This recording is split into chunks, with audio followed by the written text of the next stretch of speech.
L'interview.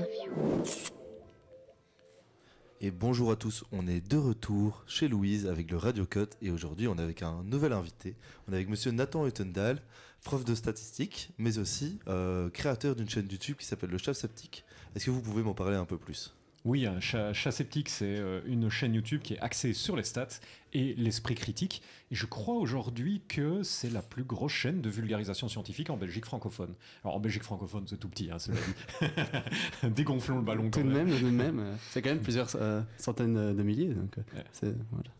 Et comment vous en êtes arrivé là pour créer cette chaîne YouTube finalement ? Ah, mais j'ai commencé ça quand j'étais assistant ici à Louvain-la-Neuve en fait. Donc je donnais mes cours à mes petits étudiants et j'avais envie, c'était la fin de ma thèse, tu vois, et j'avais envie de faire un truc pour finir en beauté. Donc j'ai commencé à faire des petites vidéos explicatives de stats à une époque où la vulgarisation scientifique sur YouTube, c'était en plein décollage en fait, c'était encore assez nouveau parce que je suis pas si jeune que ça, je suis pas si jeune. Et j'ai voulu me lancer là-dedans parce que personne ne vulgarisait la statistique à l'époque. J'ai été le premier à le faire en fait sur YouTube. Et donc c'est comme ça que ça a commencé en fait. Et ça a pris, ça a bien marché. Et donc il y a un jour vous vous êtes levé, vous vous êtes dit je vulgarise les statistiques. Je crois pendant des vacances d'hiver, je m'emmerdais ou un truc comme ça. Je fais ici, j'ai essayé de faire des vidéos de vulgarisation que je montrerai à mes étudiants en TP et on verrait ce que ça donne. Oh là là, attends. Oh, il n'y a pas de souci. Est-ce qu'il y a eu un bon retour finalement des étudiants ? Ils ont commencé à tous regarder les vidéos statistiques ? Oui, hein, c'est exactement comme ça que ça s'est passé, où en fait, ils ont adoré les étudiants, mais en fait, ce qui s'est passé, que j'avais pas spécialement anticipé à l'époque, c'est que moi, au début, je faisais ces vidéos en me disant, oui, bon, c'est essentiellement pour mes étudiants en TP, quoi. Peut-être pour montrer à ma famille, essayer de leur faire comprendre c'est quoi le délire, parce que bon, être statisticien, c'est pas facile à assumer tous les jours, mais comme c'était diffusé sur Internet, sur YouTube, n'importe qui pouvait regarder ça. Et c'est ça que j'ai pas spécialement anticipé, c'est qu'en fait, les gens ont commencé à regarder ça en masse, des gens que je connaissais pas. Et très rapidement, il m'est apparu que je ne faisais plus ça pour mes étudiants à Louvain-la-Neuve, mais pour les gens sur Internet, quoi. Ils étaient beaucoup plus nombreux à regarder que mes étudiants, quoi. Mais je sais que nous, on s'est un peu tous inspirés, donc pas pour les statistiques, mais il y a un autre prof de maths qui vous fait concurrence, j'imagine. Comment il s'appelle ? Il y a quelqu'un très connu sur Michael YouTube. Launay, sûrement. Peut-être, voilà. Celui qui fait Micmat. Voilà, Micmat, exactement. Micmat, ouais, tout à fait, que j'ai eu l'occasion, il est venu à Louvain-la-Neuve d'ailleurs, j'ai eu l'occasion de le rencontrer et de discuter avec lui. Mais en réalité, on n'a jamais été sur les mêmes créneaux, parce que lui, il est dans les maths pures. Moi, je suis plus dans la stat et l'esprit critique. Et donc, évidemment, il y a une intersection énorme entre les deux, on va pas se mentir. Mais on n'est pas sur les mêmes créneaux, et donc on n'a jamais été en concurrence à ce niveau-là, quoi.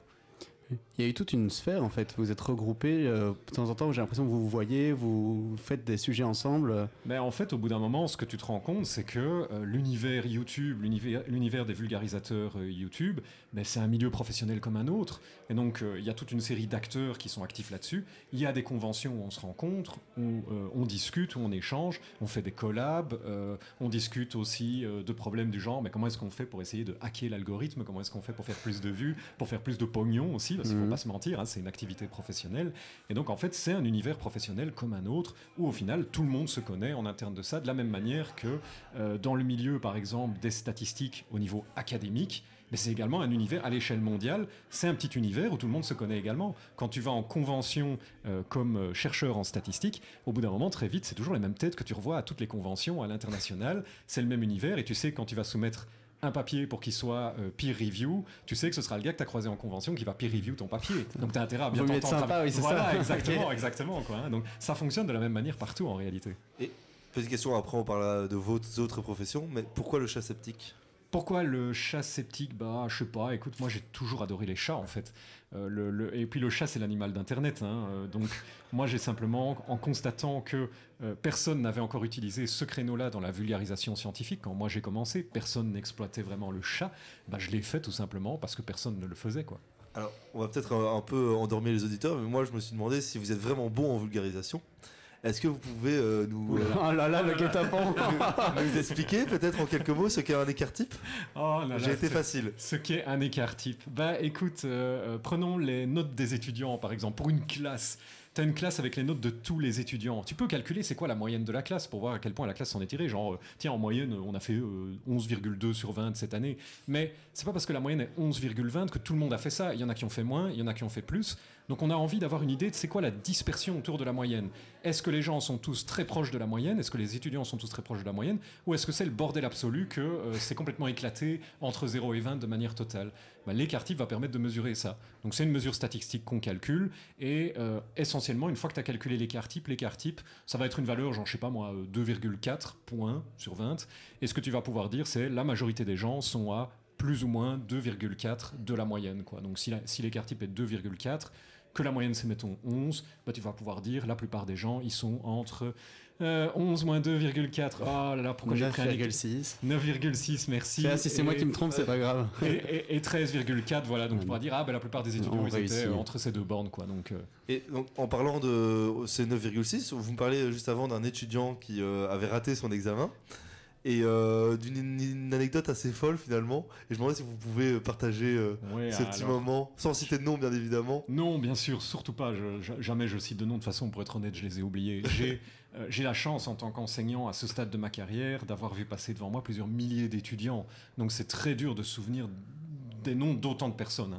Mais bref, il y a toujours bien sûr des conflits. Donc la plupart des étudiants, ça se passe très bien avec eux. On se marre bien, on s'entend bien, je leur apprends des choses, ils sont contents d'être là. Mais il y a toujours bien sûr une petite minorité d'étudiants qui, ils n'aiment pas le cours, ils n'ont pas spécialement envie d'être là. Et pour eux, ils n'aiment pas les chats. Ils n'aiment pas les chats, exactement, ce genre de conneries-là. Et pour eux, je suis juste une barrière il faut rouler dessus pour pouvoir atteindre le diplôme. Et donc, ils n'ont aucun scrupule à essayer tous les coups de pute possibles pour passer ce cours et se débarrasser de moi.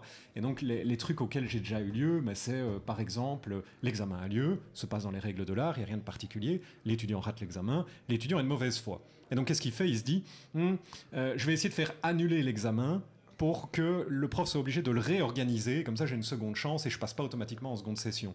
Mais pour faire un truc pareil, il faut un très bon argument pour pouvoir dire l'examen ne s'est pas fait dans les règles de l'art et il faut l'annuler. Et donc qu'est-ce que l'étudiant a pondu? Il a pondu qu'il y avait un manque de clarté pour les consignes pour aller aux toilettes. Donc il a expliqué qu'en gros, j'avais pas bien expliqué en début d'examen si on avait le droit ou pas d'aller aux toilettes. C'est un examen qui durait 3 heures, qui était assez long. J'avais pas bien expliqué selon lui quelles étaient les consignes. Et donc en fait qu'il pensait qu'il ne pouvait pas aller aux toilettes alors qu'en fait si. Mais comme il n'en avait pas conscience, il s'est senti discriminé et pas à égalité avec les autres étudiants. Et donc sur cette base, il a réclamé que la totalité de l'examen soit annulée et que l'examen soit recommencé. Inutile de vous dire que ça n'a pas marché. Il aurait pu au moins essayer de trouver une loi statistique ou vraiment développer un concept de votre cours pour le retourner contre vous. Oui, peut-être quelque chose comme ça, ou juste pour essayer de me démontrer qu'il connaissait mieux la matière que ce qu'il pensait. Mais il y a des anecdotes hallucinantes comme ça. Il y a des étudiants qui essayent tout et n'importe quoi. Il faut quand même aller chercher loin pour l'excuse des toilettes. Ça, j'y aurais vraiment pas pensé. Ce sont des étudiants qui n'ont rien à perdre.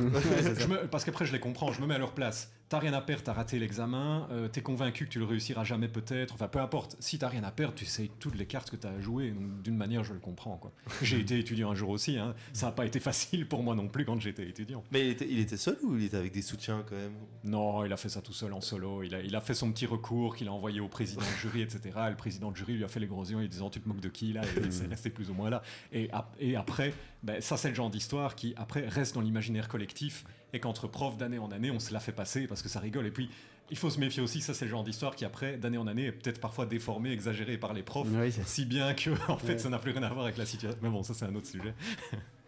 Donc, vous avez est-ce que vous communiquez vraiment avec les autres profs des facultés ou vous êtes quand même assez seul en tant que prof? Du fait que moi je suis un prof suppléant, donc je suis pas un vrai prof dans le sens où je suis pas nommé quelque part en étant sûr que je vais donner le même cours pendant 10 ans de carrière ou un truc comme ça. Moi, je suis un prof suppléant, donc c'est-à-dire je remplace les profs. Quand un prof a un congé sabbatique, est malade tout un quadri ou peut-être a accouché, ce genre de truc, c'est là que je débarque. Et du fait que je suis prof suppléant, je suis assez isolé en réalité. C'est pas une position extrêmement confortable parce que j'ai pas forcément un bureau dans les différentes facultés où je donne cours. Je donne de toute façon pas forcément cours au même endroit. Je peux donner cours dans plusieurs facultés, même dans plusieurs universités différentes, ce qui fait que en réalité, des collègues potentiels en tant qu'autres profs, j'en ai tout de suite plusieurs centaines comme ça. C'est impossible de tous les connaître, c'est impossible d'avoir des échanges avec eux, et eux-mêmes sont en général pas ultra intéressés d'échanger avec moi parce qu'ils me voient comme le prof remplaçant. Dans un an, je suis plus là. À quoi bon essayer de s'acharner à établir un contact avec moi si dans un an, je suis peut-être plus là et qu'on me reverra plus avant 20 ans. Donc, ouais, je suis assez isolé. C'est pas forcément très chouette d'être prof suppléant, mais bon, c'est la voie que j'ai choisie. Et pour en revenir peut-être à votre processus créatif pour les vidéos, j'ai l'impression que maintenant vous avez une idée et vous dites ok, c'est pas grave si la vidéo durera 25 minutes. Voilà, elle va durer 1 minute 30, je vais expliquer mon petit concept. Et tu fais référence à la dernière vidéo peut-être. Mais j'ai l'impression que c'est peut-être que je me trompe, mais que vous allez plus vers ce sens-là que l'inverse. C'est-à-dire que quand j'ai commencé YouTube, j'avais pas de plan. Je voulais juste faire des vidéos pour amuser les étudiants que j'avais en TP. Et puis ensuite, les gens ont commencé à regarder massivement, des gens extérieurs à mes TP ont commencé à massivement regarder ça, et j'ai commencé à fantasmer qu'il y a peut-être moyen de faire un morceau de carrière professionnelle là-dessus. Et quand tu rentres dans une logique de carrière professionnelle là-dessus, bah, tu rentres dans une logique qu'il faut un peu gagner ta vie avec ça. Et si tu veux gagner un peu ta vie avec ça, bah, il faut faire de l'audience, il faut être regardé. Plus de rendement. Etc. Et donc aujourd'hui, je dois avouer que ce qui me guide, c'est plus des questions de qu'est-ce que je pense va marcher et qu'est-ce que je pense va pas marcher. Si un sujet me tient particulièrement à cœur, mais que je suis convaincu que ça n'intéresse pas les gens, en réalité que ça ne va pas marcher, je ne vais pas le traiter, tout simplement. C'est peut-être un peu triste, mais c'est comme ça. Si au contraire, un sujet qui, moi, peut-être me titille un peu moins, mais que je sens bien que ça excite les gens, qu'ils ont envie que j'en parle, etc., eh ben je vais le traiter. Et là, ici, récemment, ce que je fais, c'est essayer de scanner des concepts qui ont été présentés sur des chaînes anglophones ou néerlandophones, vu que j'ai la chance de parfaitement comprendre le néerlandais.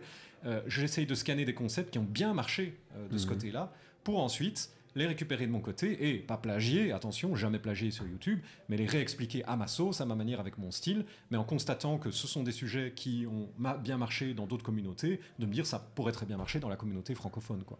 Je vous remercie. C'est très chouette en tout cas de voir tous ces sujets et j'espère que les gens pourront aller vous découvrir donc sur le Chat Sceptique sur YouTube. Chat Sceptique sur YouTube. On va devoir vite arrêter parce qu'on a 15 minutes, on est très limité par personnage, mais malheureusement on aimerait bien vous entendre plus. Mais sinon, n'hésitez pas à aller à votre cours, enfin s'ils peuvent. C'est pas toujours autorisé, j'imagine. Ah, devenir en élève libre en cours. Oui. Moi, je refuse jamais les gens qui viennent à mes cours en élève libre. Maintenant, ce qui est plus difficile, c'est de me retrouver. Hein. Voilà. Où est-ce que je donne cours, quand, etc. Et là, pas de bol, à Louvain-la-Neuve, sur ce quadrille, je donne pas de cours. Ah mince. Ça sera pour l'année prochaine. Eh ben, je vous remercie. Merci à Pierre et merci à vous, monsieur. Merci bien. Merci. Et on se quitte avec Red Hot Chili Peppers.